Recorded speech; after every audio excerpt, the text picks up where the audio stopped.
Dios les bendiga, soy el pastor Gilberto Gutiérrez de la Iglesia Bautista Oreb de México DF. Me da mucho gusto saludarlos en este lunes 3 de mayo 2021. Todos a bordo es nuestra serie de devocionales y ahora estamos con el devocional número 8. Les insisto que sigamos orando por el hermano Elí, además del asunto de su salud, que ya está recuperándose casi por completo, pero está en su etapa final para terminar su maestría, entrega de los últimos trabajos y luego ya su graduación. Entonces oren por él, por favor, y pronto estará con nosotros otra vez. No escuchen las críticas, solo sigue haciendo lo que se tiene que hacer. Es la enseñanza de hoy. Recuerden, enseñanzas prácticas que surgen de la aventura del arca en medio del diluvio. Y vamos a leer algunos pasajes de la Escritura en donde se nos narra, no solamente Génesis, sino en algunos pasajes del Nuevo Testamento, donde se nos narra algo respecto a la vida o la misión de Noé. Dice así: por la fe Noé, cuando fue advertido por Dios acerca de cosas que aún no se veían, con temor preparó el arca en que su casa se salvase, y por esa fe condenó al mundo y fue hecho heredero de la justicia que viene por la fe. Esto está en Hebreos 11:7, ya lo habíamos leído, es parte del Salón de la Fama de la Fe. Pero también dice 2 de Pedro 2:5, y si no perdonó al mundo antiguo, sino que guardó a Noé, pregonero de justicia, con otras 7 personas, trayendo el diluvio sobre el mundo de los impíos. Y dice ahora sí Génesis capítulo 6 versículos 11 al 13, se los leo. Y se corrompió la tierra delante de Dios, y estaba la tierra llena de violencia. Y miró Dios la tierra, y he aquí que estaba corrompida, porque toda carne había corrompido su camino sobre la tierra. Dijo pues Dios a Noé: he decidido el fin de todo ser, porque la tierra está llena de violencia a causa de ellos, y he aquí que yo los destruiré con la tierra. Génesis 6, 11 al 13. El relato bíblico no dice mucho de la interacción de Noé y su familia con la sociedad antidiluviana.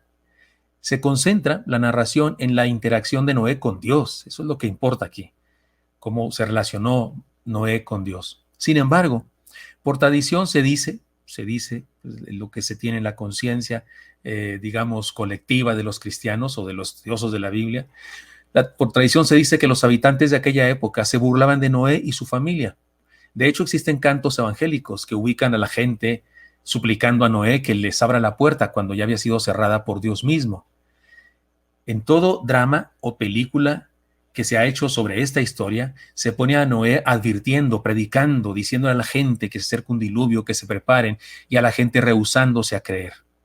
No podemos probar estas cosas con el testimonio de la Escritura, porque no encontramos evidencias de que diga exactamente esas cosas. Sin embargo, en vista de que lo que Noé y su familia hicieron era algo que nunca se había hecho y que no tenía sentido de acuerdo a las condiciones de aquel momento.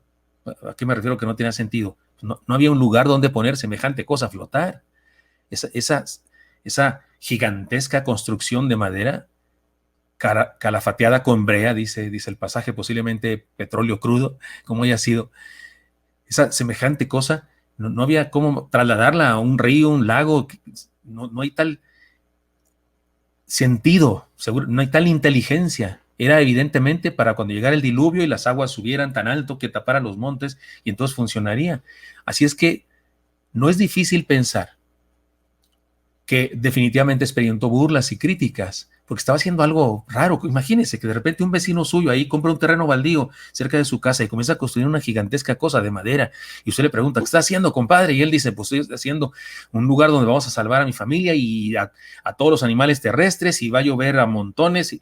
Es más, existe incluso la posibilidad, como veremos en otro devocional, que no había llovido sobre la tierra en esa época, sino que las condiciones, como se dice, del clima eran diferentes. Independientemente de eso, era una locura lo que estaba haciendo. Y es bastante fácil pensar que recibió burlas. En una caricatura de historias bíblicas que mis hijos veían de niños, había una escena en la que el pueblo, ahí de donde vivía Noé y su familia, rodeaba la construcción del arca en proceso, y se burlaban de Noé y le hacían preguntas, y una mujer, se oía una voz ahí burlona que decía: si Dios habla con Noé, ¿por qué no habla conmigo? Recuerdo ese tonito de la voz. Si Dios habla con Noé, ¿por qué no habla conmigo?, decía la mujer. Tenemos que reconocer que seguir al Señor, hacer su voluntad, participar en sus planes siempre trae problemas, siempre, a todos. Estoy seguro que si usted se convirtió, estoy seguro que si usted no es una persona que nació en el evangelio, o sea, su familia no son cristianos, sino que usted se convirtió, estoy seguro que cuando se convirtió recibió burlas, de su familia incluso, de sus parientes incluso. Estoy seguro. Si usted fue a un seminario como yo, estoy seguro que alguien le preguntó, ¿y eso para qué es? Teología, ¿y eso para qué es? ¿Y qué vas a hacer con eso? Porque la gente no entiende en ocasiones, y algunos no entienden y preguntan, pero hay algunos que no entienden y se burlan, porque la luz molesta a las tinieblas. Los ojos enfermos siempre se resisten a la luz, y la estrategia del mal siempre es la burla y la violencia. Al no tener la fuerza de la razón, algunos incluso utilizan la razón de la fuerza. Así que, de esta circunstancia, de que muy seguramente sí hubo burlas para Noé y su familia, de esta circunstancia surge la enseñanza de hoy. No escuches las críticas, solo sigue haciendo lo que se tiene que hacer. En el Nuevo Testamento existe un caso de alguien que también tuvo que soportar las críticas. Leamos la narración de este caso y reflexionemos en paralelo con la historia de Noé, para encontrar las enseñanzas que Dios tiene para nosotros. Les leo, se trata del Evangelio de Marcos, capítulo 10, versículos 46 al 52. Dice así: entonces vinieron a Jericó, y al salir de Jericó, él y sus discípulos y una gran multitud, Bartimeo el ciego, hijo de Timeo, estaba sentado junto al camino mendigando. Y oyendo que era Jesús Nazareno, comenzó a dar voces y a decir: Jesús, hijo de David, ten misericordia de mí. Y muchos le reprendían para que callase, pero él clamaba mucho más: Hijo de David, ten misericordia de mí. Entonces Jesús, deteniéndose, mandó llamarle, y llamaron al ciego diciéndole: ten confianza, levántate, te llama. Él entonces, arrojando su capa, se levantó y vino a Jesús. Respondiendo Jesús le dijo: ¿qué quieres que te haga? Y el ciego le dijo: Maestro, que recobre la vista. Y Jesús le dijo: vete, tu fe te ha salvado. Y enseguida recobró la vista y seguía a Jesús en el camino. Marcos 10, 46 al 52. Esta narración da para muchos sermones, da para toda una serie de sermones que serían muy edificantes para nosotros, pero concretémonos en una idea solamente. Qué interesante. Bartimeo estaba ciego, era ciego, el ciego Bartimeo. Pero cuando la gente le reprendía para que se callase, se hizo el sordo. Me encanta decir eso. Los que me han oído predicar sobre este pasaje saben que no puedo evitar decir eso. Me encanta, porque parece chiste, pero no lo es, algo muy serio. Era ciego y gritaba, y el verbo en el griego significa que gritaba insistentemente. No lo dijo dos veces como yo lo dije dos veces aquí. No, significa que decía y decía y decía: Jesús, hijo de David, ten misericordia de mí. Jesús, hijo de David, ten misericordia de mí. Y llegó a ser molesto. Su búsqueda de Dios llegó a ser molesta. Su deseo de encontrarse con Dios y de experimentar salvación llegó a ser molesta. ¿Dónde he visto eso? En todas partes, todos los días, a cualquier hora. Cada vez que alguien decide salir del mundo, salir del error, salir de la esclavitud al pecado, salir del fracaso y de la mentira espiritual, y quiere buscar la luz de la verdad en Jesucristo, siempre habrá alguien que lo critique, siempre. Porque la luz hace violencia contra las tinieblas. Y qué interesante que Bartimeo estaba ciego, pero ante las críticas se hizo el sordo. El problema de mucha gente es que hace caso a la gente. ¿Se acuerdan de la fábula aquella del hombre y su hijo que llevaban un caballo arrastrando? Y cuando pasó por un pueblo, la gente dijo: pero qué brutos, ¿por qué no se suben al caballo? Se subieron al caballo y pasaron por otro pueblo, y la gente dijo: pero qué tipos tan holgazanes, pobre caballo, cargando a los dos. Así que el hombre se bajó y dejó a su hijo. Pasaron por otro pueblo y alguien: pero qué bruto señor, si él es un viejo y este chamaco está bien joven, que se cambió. Pero qué malvado hombre. O sea, nunca le dieron. Es más, terminaron cargando el caballo, digo yo, ¿verdad? Y la moraleja de esa fábula es que a la gente no se le da gusto jamás. Es importante pedir opiniones, escuchar consejos, tomar en cuenta a los demás, pero ante las críticas, ante los envidiosos que no creen en nosotros, ante los fracasados que quieren vernos fracasar, y ante los enemigos de los planes de Dios, hay que hacernos los sordos. ¿Recuerdan esta historia? Una ranita cayó en un pozo profundo lleno de lodo. Después de recuperarse del golpe, se puso a saltar intentando salir. Pero las ranas que estaban afuera del agujero se dieron cuenta que era imposible lograrlo, era demasiado alto.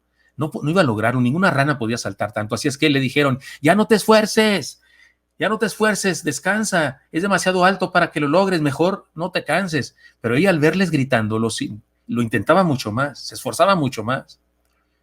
Se unieron todas las ranas que estaban afuera y le gritaron juntas: ya deja de saltar, no lo lograrás jamás.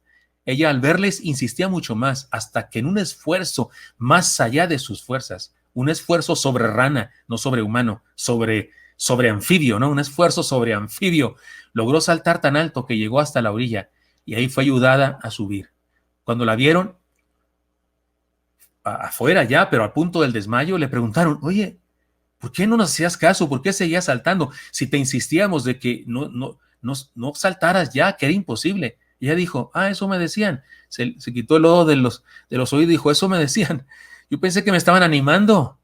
Los veía tan efusivos y pensé que me estaban animando. Me infundieron aliento y por eso salté tanto. Qué bueno que tenía lodo en los oídos, ¿no? Cuando se trata de seguir los planes de Dios, hazte el sordo a las críticas. Los que nunca logran nada, los que nunca alcanzan nada con su vida, están listos siempre para criticar a quienes sí lo hacen. Noé recibió críticas cuando inició la construcción del arca, muy de seguro. El apóstol Pablo siempre tuvo enemigos que lo criticaron. Bueno, el mismo Señor Jesucristo fue criticado, incluso sus familiares dudaron de sus proyectos, de su proyecto. En la historia sabemos que todos aquellos que intentaron grandes cosas fueron criticados: Cristóbal Colón, Martín Lutero, Miguel Hidalgo, Martin Luther King, etc. Nuestra vida vale más que todas las críticas y el amor de Dios mucho más que todos aquellos que nos critican. En eso de seguir a Jesús, no nos detengamos por nada. Para enfrentar un desafío, ocupémonos de la opinión de Dios y no de la opinión de los criticones. En resumen, hagámonos sordos a las críticas, no nos estanquemos a causa de los envidiosos y criticones. Como dicen por ahí, a palabras necias, oídos llenos de lodo, oídos sordos. Noé fue protagonista en un extraordinario plan de salvación al que Dios le invitó. Se salvó él, salvó a su familia y salvó a la raza humana. De haber hecho caso a las críticas, la historia sería una tragedia. En las cuestiones estudiantiles, laborales, familiares y sobre todo en las cuestiones espirituales, no perdamos de vista esta enseñanza. No escuchemos las críticas, solo sigamos haciendo lo que se tiene que hacer. Señor, bendice a mis hermanos y hermanas, a los que experimentan duelo, a los que están ansiosos, a los que están preocupados, a los que no pueden dormir, a los enfermos, Señor. Tócanos y sánalos. Libéranos del temor, Señor, y bendícenos. Te lo pido en Cristo Jesús. Amén. Espero que esto sea útil para usted y me encantará encontrarle el día de mañana. Hasta pronto.